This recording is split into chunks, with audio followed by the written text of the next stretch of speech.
Well, I'm excited that you're here with us today and able to worship God. Even if you're sitting on your couch, and this is always a great time just to be able to worship God and to think about some things. We've been talking about what we do in the face of danger, and I think that's a real thing to be able to think about. Because what do you do when things like this happen?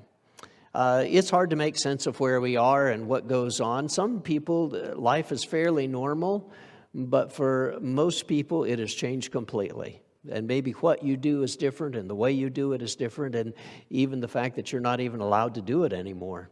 And so those things are all different for us. We've been talking about in danger we pray, in danger we go through it, in danger we fight, in danger we wait on the Lord. And today we want to talk about in danger we build, because I think that's one of the last steps in all of this. And I want to go to a story about Nehemiah. The story of Nehemiah is an amazing story. We find Israel had been captured by Babylon. They had been taken away into captivity. And then Babylon had been captured by the Medes and the Persians. And then the Persians completely take over. And so what you have is they had no place, no country, nowhere to go back. And they were in captivity for 70 years and then allowed to go back. But as they go back, what do? They're looking at this complete devastation because the walls had been torn down, the houses had been torn down, the temple had been torn down, everything was destroyed. And so how do you start over again? And some of you may be facing that question, and so let's talk about that today. You see, as they went back, they found a place where they could live in the rubble. And that's basically what they did. They didn't really build elaborate houses for themselves yet, but they had found a way to survive and a place to be able to live and all of those things, and yet it was not a good time. There was no protection for them. There was no wall surrounding them, and at that time people could come in and they could just take whatever they wanted. There's no police. There's nobody to stop them. There's no one to be in their way at all. And so when they would grow crops, well, somebody else could just come along and take them. And anything that they had managed to make or build and tried to keep in their house, well, somebody could just come and take it. The people were completely unprotected, and there was no way to keep anyone out. And so there's no way for that nationality, for those people to be able to survive. They certainly can't make any progress. And so they continue to be absolutely poor and helpless. But this isn't like it's a threat from a huge army that's come against them. We already talked about that. It's not like it's a threat from a giant named Goliath or one person who comes against them where they're able to fight. It's not even that there's a war. It's just that there's no protection, and it's from individual people. Maybe it's a group of people that would come in and do something to them, but they have no way to defend themselves. Well, Nehemiah is far, far away. He is the cupbearer to the king, and so he gets news about what's going on in his country. Look at Nehemiah chapter 1. It says, the words of Nehemiah, the son of Hakaliah. Now it happened in the month of Chislev in the 20th year, as I was in Susa, the citadel, that Hananiah, one of my brothers, came with certain men from Judah, and I asked them concerning the Jews who escaped, who had survived the exile, and concerning Jerusalem. And they said to me, the remnants there in the province who had survived the exile is in great trouble and shame. The wall of Jerusalem is broken down. Its gates are destroyed by fire. And so he finds out this devastating news that although they had been allowed to go back, and there had been a couple of times where people had gone back, there was nothing built. They had no place left. And it was in complete shame, and people just took advantage of them all the time. Well, that's devastating to Nehemiah. Because Nehemiah is a leader, he's one of those people who can see how to do things, and yet there wasn't a way to do this. And so he hears about the condition, and immediately it pushes him to prayer. It pushes him to be able to repent to God for his whole nation, not only for himself, but also for them. And he puts all of his heart into this. And he goes before the king, and the king recognizes that he's upset, asks about him. He tells the king about what's going on in Jerusalem. And he asks if he might be permitted to go back and build the wall. Well, to shorten the story a bit, yes, the king agrees. And not only that, but gives him provisions as well to be able to rebuild the wall. And so he will go back, he will build the wall, and then he will come back to his slavery, which is one of those amazing things, because God is the one who's allowing all of this. And so how does this happen?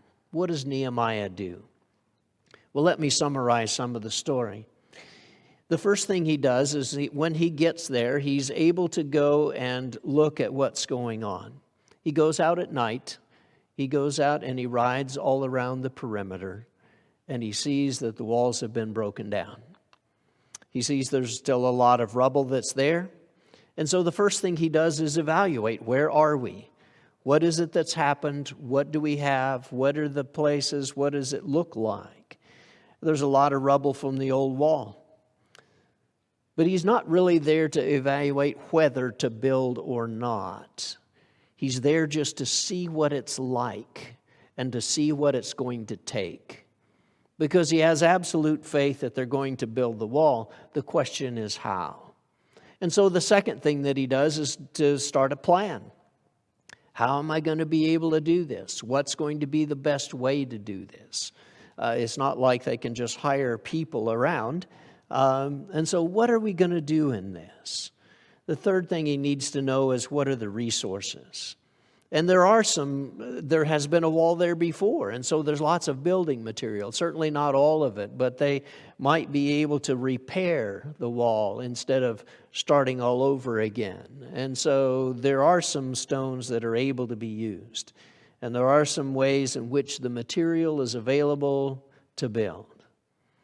Well, the next thing he does is he gathers some of the people together to be able to talk to them about building. Because unless you have the buy-in of all the people, it's really not going to make a difference. But we see this in Nehemiah chapter 2 and verse 17. Then I said to them, you see the trouble we are in, how Jerusalem lies in ruins with its gates burned.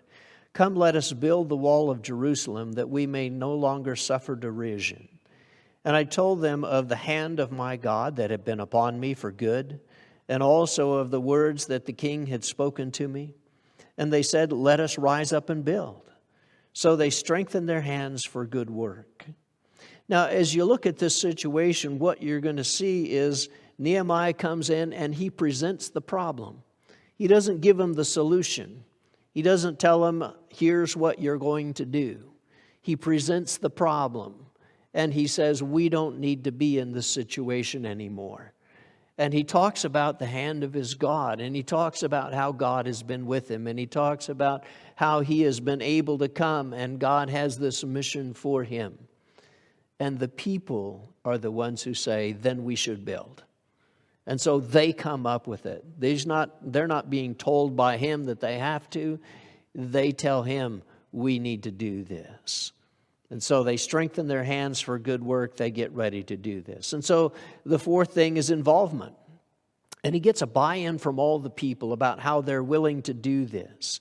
And one of the things that's important, since there are some who don't want this to happen, they decide to build the wall all at once.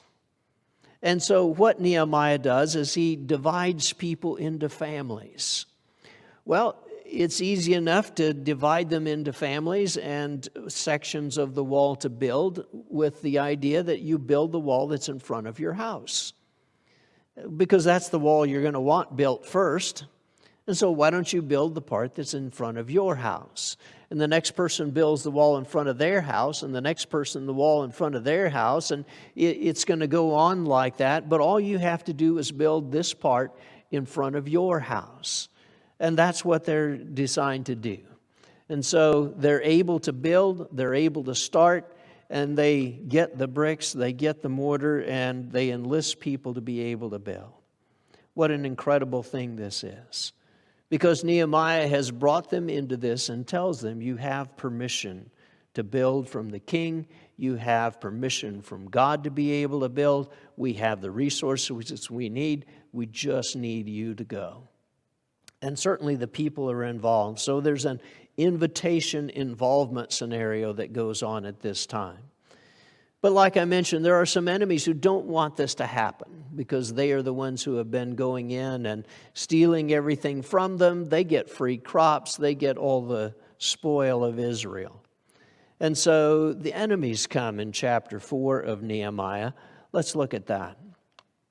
It says, now when Sanballat heard that they were building the wall, he was angry and greatly enraged. And he jeered at the Jews, and he said in the presence of his brothers and of the army of Samaria, what are these feeble Jews doing? Will they restore it for themselves? Will they sacrifice? Will they finish it up in a day? Will they revive the stones out of the heaps of rubbish, and the burned ones at that? And Tobiah the Ammonite was beside him and said, yes, what are they building? If a fox jumps on it, he will break down their stone wall. Hear our God, for we are despised. Turn back their taunt on their own heads, and give them up for plunder in the land where they are captives. Do not cover their guilt, and do not let their sin be blotted out from your sight. For we have provoked you to anger in the presence of the builders. So we built the wall, and as the wall was joined together to half its height, for the people had a mind to work. And so at some point they've got to stand against the enemies, because someone is always going to be there to discourage you. I hope you understand that. Anytime you try to build, there will always be someone there to discourage you. It just seems like it's that way. No matter what the project is, no matter how good an idea it is, there will always be someone to say no, to say it shouldn't happen, to say, no, we can't do this. And so Sanballat is there. They make fun of them. This is where trash talk comes from. And so they're very good at it. They talk about how bad they are. These people aren't builders. They can't put anything together. Look at that stone. That's not going to work. You guys are terrible. You're awful. If a fox even jumps on this wall, he's going to knock it over. Well, a fox isn't very big and it doesn't weigh very much. And so they're constantly putting them down. And Nehemiah offers a prayer. He says, God, I want you to see what they're doing. And this is a whole different way of praying. I want you to see their taunts, and I want you not to forgive them. Well, that's a different kind of prayer, isn't it? What? Don't forgive them? Not only don't forgive them, I want you to punish them for what they're doing. Can we pray for punishment? But that's what Nehemiah is doing here. Punish them for what they're doing. He does not act like a victim. He does not act like these people are coming to do anything to him. He says, God, this is your work, this is your place, and these people are coming against you. And so as he sees the people, they have a mind to work. Well, how can they have a mind to work in the face of all of this? You see, it doesn't matter if other people are saying things against them, because there's one guy there who prays to God about it, who believes in this, and who believes in them. And so they have a mind to work. And so they just put one brick on top of another. And these are not small bricks, these are huge bricks, because the wall they're trying to build is 30 feet tall. I mean, this is not just a little wall like 6 feet around your backyard. This is a huge wall around their city where no one else is going to be able to get in. Certainly no one else that they don't want in. And so that's what they're trying to build. Each one's work ties to the next. And so they build individually together. I know that doesn't make sense, but that's what they're doing. They are building their individual spot because they have a personal stake in the spot that they're building. It's right in front of my house. I'm going to build this part. But they're also tying it into this person and to this person.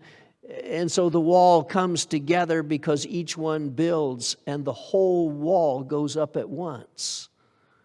Well, this is a huge wall. I mean, it's not like just around our church building. This is miles. And they're talking about all of these people being able to build. And so they each have their own responsibility. They each have their own place. But they're all building together. And that's really the way it has to work, isn't it? We're all a team. We all build together. And it's not like we just watch you put one brick on and say, okay, we're doing a good job. Isn't that how it happens a lot of times, where there's one guy doing the work and everybody else is standing around watching? No, each one has their own place where they know where they're building. And so they each have things that they are to do. They need to get the mind off the criticism. They need to be able to see the goal, because we don't get anywhere if we listen to the criticism. And so the wall's finished halfway. The reason it's never been done before is because they kept listening to the criticism. The people who said, no, it can't happen, no, it can't be done, and you look at this thing and, well, even if I built mine, it's never going to happen. But yes, it can. And the difference is because some person has come along and called it into being. It's faith. And now they join together in their faith to be able to build this. Well, the enemies are not going to give up on this so easily. And so not only have they tried the trash talk and tried making fun of them and ridicule, and that hasn't worked because the wall's still going up and getting bigger and bigger, now they send forces against them. And so now they physically attack them. Well, Nehemiah says then we're going to have to work and fight at the same time. A spear in one hand and a brick in the other. A sword in one hand and a brick in the other. So they had built and they continue to build, but they keep one hand ready with a sword. And so it talks about their right hand always having a sword, their left hand always having a brick. And so they begin to build this way. And so as you look at how they're able to build, it's kind of incredible. They're separated in their work. They're getting further and further. And so they're sometimes far out from each other. They don't know where they're going to attack. And so they'll attack at the weakest point. But they've also got a trumpet. When you hear the sound of the trumpet, come and fight. And so they work it out that way. They work from all day long, from daybreak till the stars come out. Wow. That's incredible to think that they're working for that much time. From daybreak till the stars come out. I mean, don't they get breaks? Don't they get time off for lunch? This doesn't seem like they're doing it the right way. I mean, it seems kind of, bad for them. Not only that, he says, we didn't even take our clothes off. You didn't take your clothes off? No, because we're not going home. We're going to spend the night right here at our wall because this is important. And so they were building the wall with this kind of intensity. In fact, when we slept, we never let go of our sword because we knew we were going to need it in just a minute. The work gets incredibly intense because they're trying to finish, they're trying to build, and it is that kind of intensity until it is finished.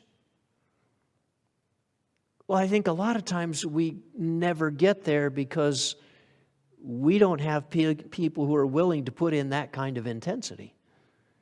We get about halfway up and, okay, well, it's difficult. Let's take a break. Let's take some time off. Let's all rest. And that's the reason it hasn't been done. It's because people didn't work. After all, who wants to work that hard? If you're going to face the danger, sometimes you have to. Because sometimes you need to build. And God blesses it. And God has sent Nehemiah there for that reason. There is a season when it's time to work and work incredibly hard. Now, it won't be for the rest of your life. It won't be all the time. But for this time, in order to finish, in order to stand against their enemies, they had to do all of these things. And so in chapter 6, the wall was finished on the 25th day of the month of Elul in 52 days. And when all their enemies heard of it, all the nations around us were afraid and fell greatly in their own esteem, for they perceived that this work had been accomplished with the help of our God. That's absolutely what happened. It is with the help of God. And life in Jerusalem would never be the same after that. And I think that's one of the things we need to learn. In fact, here's the picture. The wall of Nehemiah.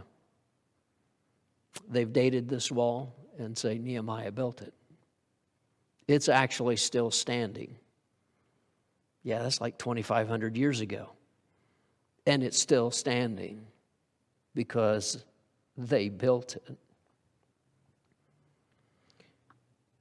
It would not be a destroyed city when Jesus gets there.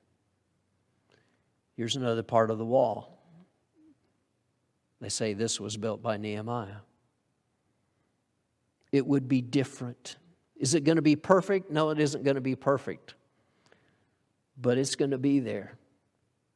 It's going to be different. And it changed everything. It changed from a life of idolatry, because now they've been taken captive, to where when they bring the people back, you don't read about the idolatry anymore. All of a sudden, when you get to the time of Jesus, the idolatry isn't really the problem. In fact, they have gone so far the other way. They have gone to where the Pharisees are so much sticklers for the law. But you don't really read about it being a huge time of idolatry. It changes everything. And so Nehemiah takes the opportunity to be able to build the walls. And certainly Jerusalem still has walls. If you go there, you can see the walls that surround Jerusalem. Not all of those are built by Nehemiah. They've been built at different times by different people. But it's something that God allows. It's something that stands. And if we can ever even look at that today and say, you know what? This is standing still today. This story is a real story.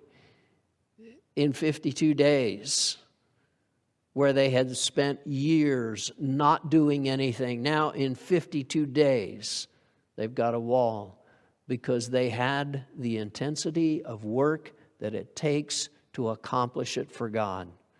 And God had His hand on them. So in the face of danger, we build. Because sometimes that's what's needed, is to be able to build. Each one does his part. We build in front of our house. We build out of the rubble of our past and some of the things that have been difficult for us in the past. And we build out of those experiences, and we say, we're not going to live that anymore. We're going to live different. We're going to be better people than that. And we turn rubble into building blocks. We take our section that we've been assigned and we build something better. We build out of dedication to God. We build our worship to Him. We build in honor to God. They were looking for a Messiah. We already know about Him. And we build today because there's a Messiah. We just need to tell other people about Him. So what do we build? Well, I think sometimes we need to build and protect where we're hurting. And one of the things that we're hurting now is a virus that's gone around. I want you to know that we have not been idle in the last few weeks. You can see all kinds of things that people have done. And I want you to realize this building has never been cleaner. Cynthia has spent 6 weeks and she has shampooed every single carpet in the whole place, every single place where there are chairs or padding or anything. Every single surface has been wiped down. It is not as if we've been sitting around doing nothing. I tell you what, people need to give Cynthia a hug just as soon as they can get back. She's shampooed all the carpets, the pews, everything has been done. And you need to know that, because it hasn't been an idle time. because we prepare for what's coming up next. We build with God. And that's what makes all the difference. We are not going back to the way it was. That's the thing I want you to learn most of all. Did we learn anything out of this? Did we gain anything out of the fact that now we've had this pandemic, we've had a virus? If we didn't learn anything, then what have we done with the time? We need to have learned the lessons from this, and you might even still have a couple weeks to figure it out. But we have a chance to do something better. People talk about coming back. Please don't come back to the same old thing you left.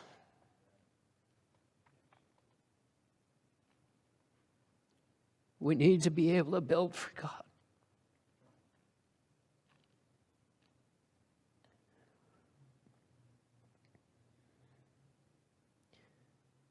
And you may have been too tired to do things before. But you've had 6 weeks of rest at home. You do not need more rest, okay?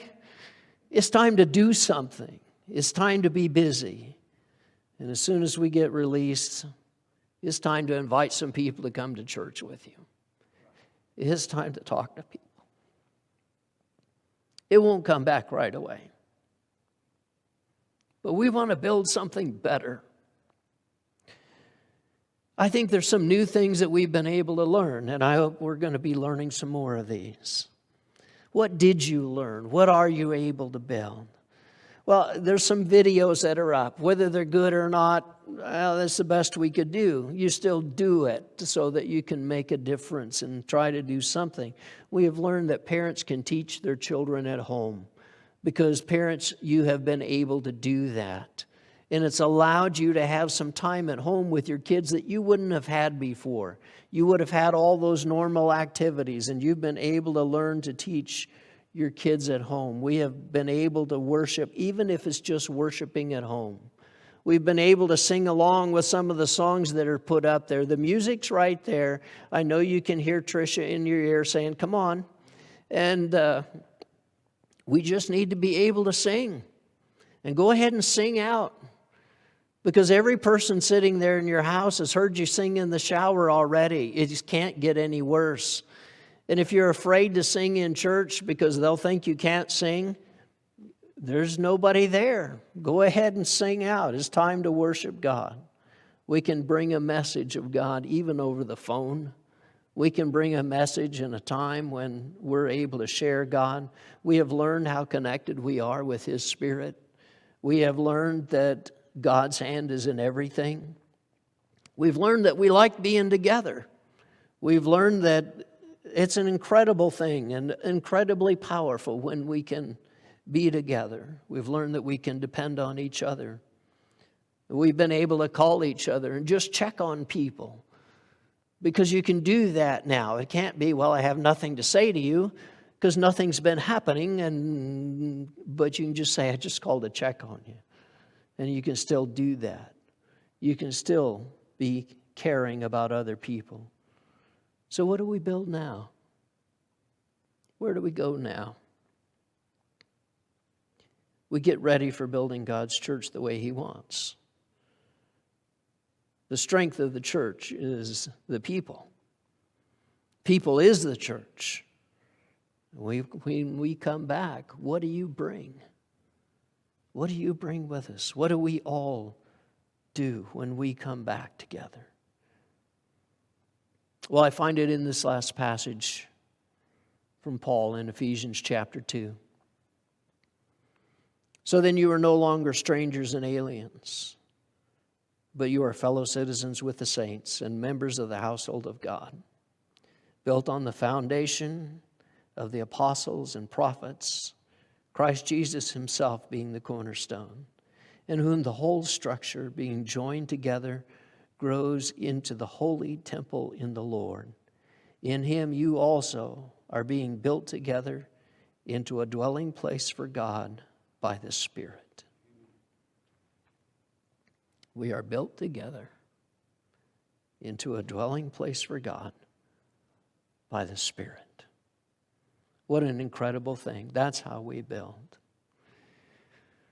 Whenever you feel unloved or unimportant or insecure, remember to whom you belong. Don't let just a time of separation make you feel like you're unloved, or like Jesus doesn't care, or like the rest of the people aren't all here for you. We are. And you know it, because the Spirit is the one who does all of these things with us as He builds us together to be that temple of God.